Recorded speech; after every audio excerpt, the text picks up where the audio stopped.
მე ცირესთან მაქვს ახლა შეკითხვა. აი, როდესაც ვდგევართ ასეთი თქვათ დიდი პრობლემის წინაშე და ეს პრობლემა მართლა ძალიან დიდია და საკმაოდ ძვირადღირებულიც მინდა ვთქვა.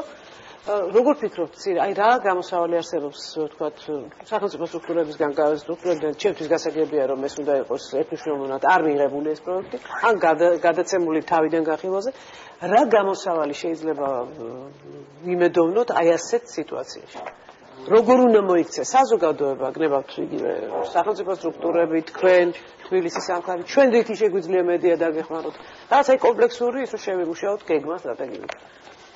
მოდით ჯერ სანამ უშუალოდ ამ შეკითხვაზე პასუხს გაგცემდეთ, მე მინდა დავაფიქსირო, რომ დღევანდელი მდგომარეობა, რაც შემოთაც ყველამ კარგად ვიცით.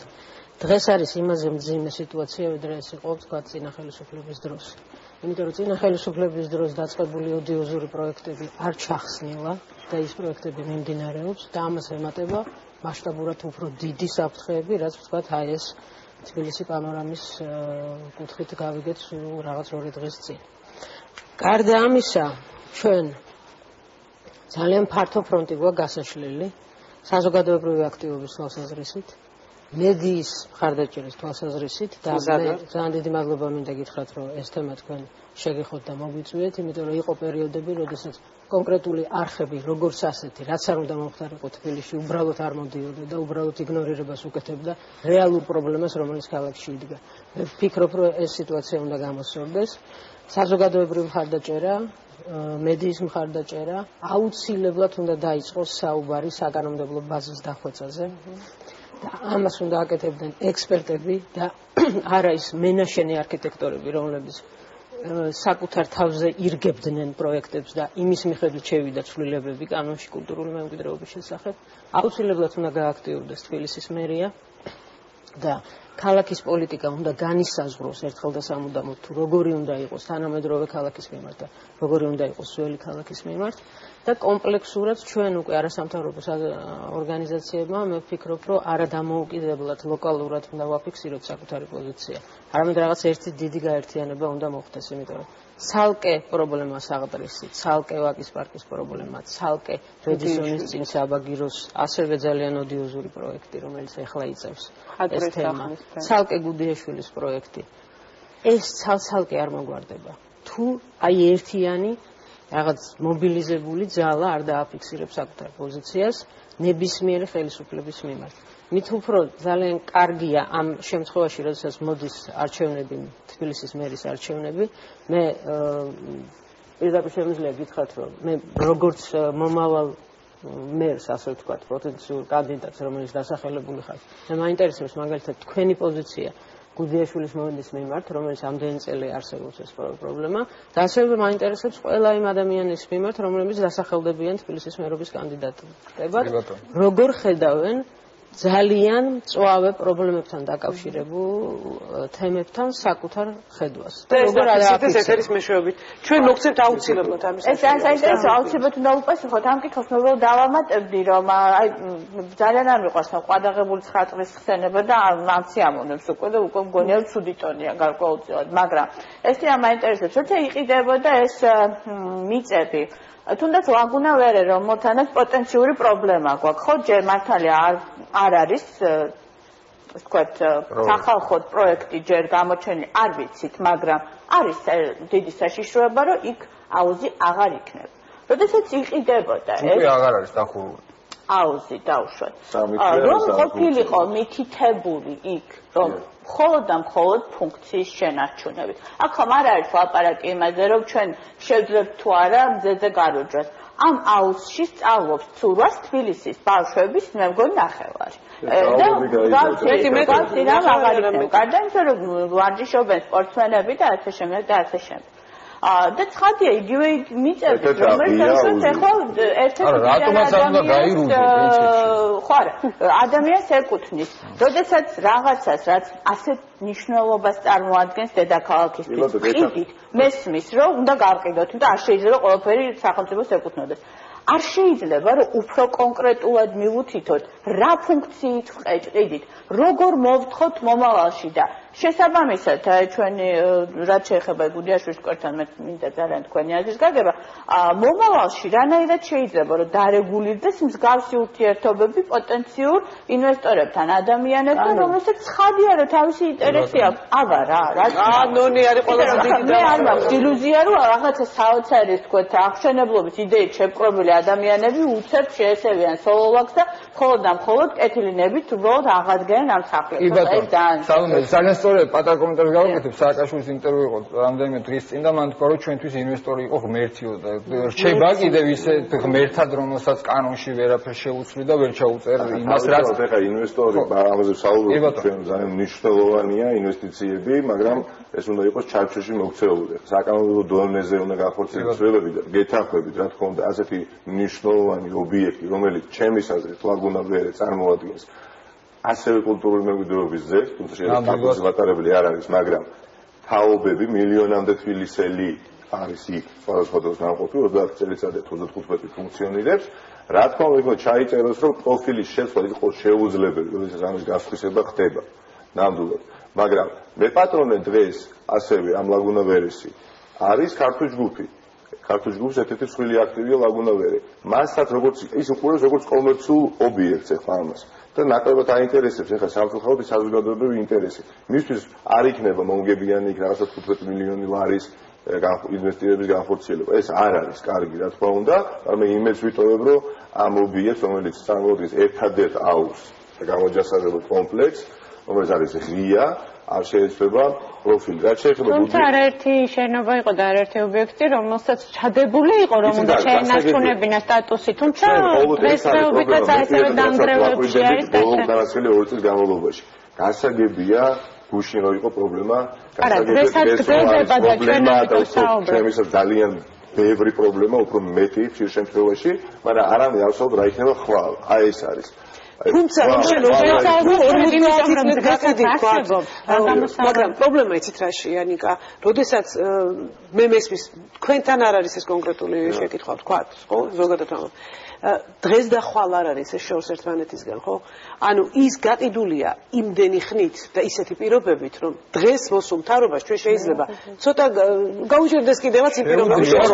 შეიძლება მარტივად კონცესიური ხელშეკრულებებია, ძალიან ბევრ მიწაზე დაგებული. კონცესიური ხელშეკრულება სწორია, ჩემის აზრით, და ქვეყანა იგებს, როდესაც აი, რატო დაუშვა წინა ხელისუფლებამ ძალიან ბევრი შეცდომა. როდესაც ნებისმიერ სახელმწიფო ორგანოში, შტოში არის ერთი პოლიტიკური გაერთიანების წარმომადგენლები. პრეზიდენტი, პრემიერ-მინისტრი, პარლამენტი, ყველაფერი შენია და წინა წელს ძალიან სუსტი იყო პოზიციაც. აი შეცდომა გამო დათული სამსახური მე ვფიქრობ, რომ დღესაც თუ კი ჩვენ მივიღებთ ამ მოცემულობას, იქნება ბალანსი არ იქნება არანაირი. ახლა თქვენ რომ მიხვიდეთ ხო სოფლის მეურნეობის სამინისტროში და ვერ მიიღოთ თქვენი კუთვნილის სერვისი, ხო? თქვენ თუ გეცნობათ როგორც მოქალაქეს, თქვენ შეგეძლებათ სადმე მიხვიდეთ არა მის მეგობართან ასე თქვა, ხო? მე აუცილებლად ამაზე საჯაროდ განვაცხადებ. როდესაც ეს არ არის ბალანსი სახელმწიფო შტოების შორის, ეს პრობლემები იჩენდა. ეს მოხდა, მეტი არაფერი არ მოხდა. მე წახან რატო დაგიცვეს ეს შეკითხვა, იმიტომ რომ დღესაც ანალოგიური მდგომარეობა გრძელდება და რეალურად თუ შეიძლება ამის გამოსწორება. არსებობს რაიმე ბერკეტი, რომ არაკანონიერად თავის დროზე 20 წლების წინ განხორციელებული და არ მივიღოთ იგივე რეალობაც. არ უნდა მოეძებს, თუნდაც უკვე პროექტ დამტკიცებული პროექტი გქონდეს რომელიმე, თუ ანაზღაუროს დაუშვათ კერძო მესაკუთრეს იქ ჩადებული ინვესტიცია და დაიბრუნოს ბალანსზე დაუშვათ იგივე როგორც კინოთეატრ აპოლოსთან დაკავშირებით. ეს არის დასაბრუნებელი ნამდვილად. მირებული და შესაძლებელია. რა თქმა უნდა, ამ გზითაც შესაძლებელია.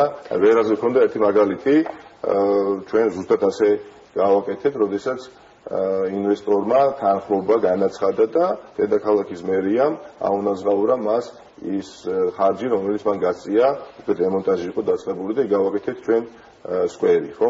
ანუ რეალურად ესეც გამოსავალი არის.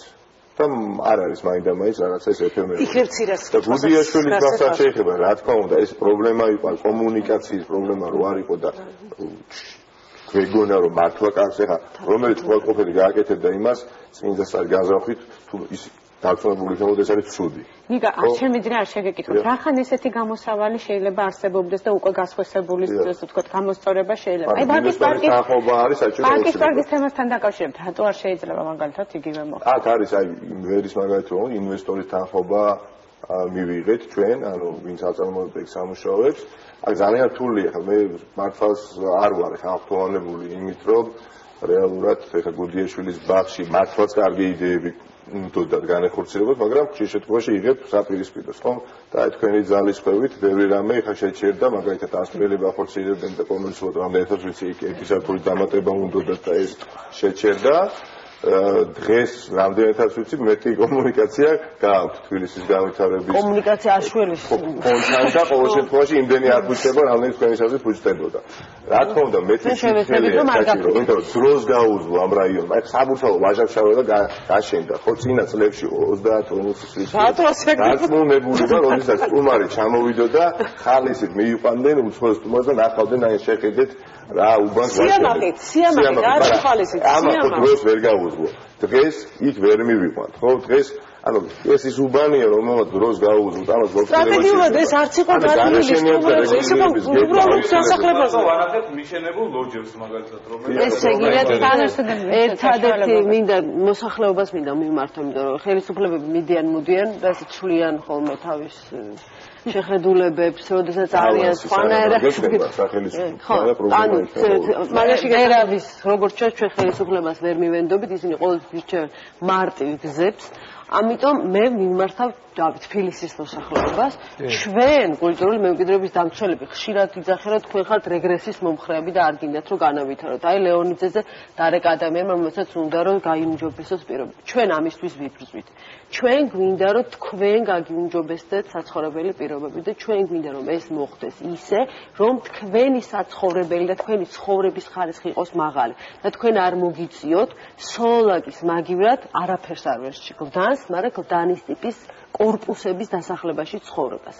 ამისთვის აუცილებელია რომ სახელმწიფო შეიმუშაოს უამრავი ინსტრუმენტი არის საფინანსო შეღავათები, არის საგადასახადო შეღავათები, არის ფინანსური რაღაცა ფონდები, რომელსაც შესაძლებელია ბიზნესი დააინტერესოს, როდესაც მოსახლეობაც დააინტერესოს, თანამონაზრებით შესაძლებელია პირველი სართულები თვითონ მოსახლეობამ აქციოს კომერციულ ობიექტებად. ანუ ეს არის მთელი უზარმაზარი ველი, რომლითაც თქვენ შეგიძლიათ თქვენი კულტურული მემკვიდრეობით იცხოვროთ, აქციოთ ეს ბიზნესად და ეს არის მთელ მსოფლიოში. ესე არ იმიტომ არის ისტორიულ ზონებში ძვირი, მიწა და საცხოვრებელი და სახლი, რომ ეს არის კომერციულად მომგებიანი. ამისთვის თქვენ ეს კარგად უნდა გაიაზროთ და თქვენ უნდა შემოგვიერთდეთ ჩვენ. თქვენ უნდა დადგეთ, ჩვენ ყველა უნდა დავდგეთ ერთად და უთხრათ სახელმწიფოს, რომ სახელმწიფოს მოხელეებზე ერთ ადამიანის საინვესტიციო ფონდზე, მეორე ადამიანის განვითარების ფონდზე და კიდე მესამე ადამიანის ბანკში არ უნდა იყოს დაფუძნებული და დამკვიდრებული და განვითარება ქალაქისა. ეს არის ჩვენი უფლება, რომ ჩვენი ქალაქია და ორი წლის განმავლობაში გუდიაშვილზე მიმდინარე მოვლენებზე არც წინა ხელისუფლება არ შემოქმიანებია. წინა იმ პერიოდში ახალი ხელისუფლების წარმომადგენლები, რომლებიც ჩვენთან ერთად იდგნენ, დღეს აღარ გვეხმიანებიან. ეს ჩვენ ვართ ამ ქვეყნის მოსახლეობა და ჩვენ უნდა გვისმინონ, რაც ჩვენ გვინდა, ის უნდა გააკეთოს სახელმწიფომ და არა ახორციელოს სრულიად უტოპიური იდეები, რომელსაც აი კეთილს არც კი გვიხსნიან რაში გვჭირდება საბაგიროების ფილიზმზე. საქმე ის არის რომ შეხედოთ აიარსება ჩვენ და სახელმწიფო ვართ ჩვენ, თავრობას ვიჭერთ ჩვენ. ამიტომ ავიღოთ ხელში უფლებები, რომლებიც ფაქტიურად ჩვენ გვაქვს და მოვითხოვოთ ისეთი სახელმწიფო გვყავდეს, რომელიც იფიქრებს თავის თავზე, ანუ ჩვენზე და ეს იქნება რაღაც ორქრივი პროცესი. ახალი ხელისუფლება, რომელიც მოდიოდა და იძახდა, რომ ყველა პროცესი იქნება გამჭვირვალე, ყველა პროცესში იქნებიან ჩართული ექსპერტები და ჩვენ ყოველთვის გავითვალისწინებთ ადამიანების მოსაზრებას. კეთილი ინებონდა ეს პირობა შეასრულონ, იმიტომ რომ სხვანაირად არ ხდება, ჩვენ არანაირ წინა ჩვენ იმიტომ გადავირჩიეთ ის ხელისუფლება, რომ ის არასრულებდა ჩვენ დაკვეთას და იღებდა ერთპიროვნულ გადაწყვეტილებას. აღარ დაგვრჩა ინტერაქტივი შეკითხვა იყო ასეთი, რა სჭირდება ძველი თბილისის ისტორიულ უბნებს და რესტავრაცია კონსერვაციას 91%-მა დაუჭირა მხარი და აბსოლუტურად მნიშვნელოვანია თანამედროვე ელემენტები. თბილისის განვითარება იყოს მიმართული შემდეგი კუთხით. 2/3 ადამიანის გადააბიდება ფეხით. და ნაკლები კომფორტი აქვს, ვიდრე მანქანაში ვზდომ ადამიანს და ძალიან მნიშვნელოვანია ამ მიმართულებით იმუშაოთ ჩვენ. ნიკა, ჩვენ აუცილებლად ძალიან ბევრჯერ დაგითმობთ საერთო დროს, აქაც და სხვაგანაც აუცილებლად მერიაში ვისაუბროთ აუცილებლად ამ თემებზე და მე ვფიქრობ, რომ კიდევ ერთი პრობლემა რაც არსებობს. ყველაზე უფრო გაცხადება ხდება ზარზე იმით პრეზენტაცია ამ პროექტის კლიპების გაცემა. ეს უკვე ტრადიციაა. ეს ტრადიცია. არ მინდა 9 წელი ვთქვა, მაგრამ ეს ტრადიცია ჩაგვიძრებული. ფაქტია, რომ უმეტი მადლობა სტუმრობისთვის და მე იმედი მაქვს, რომ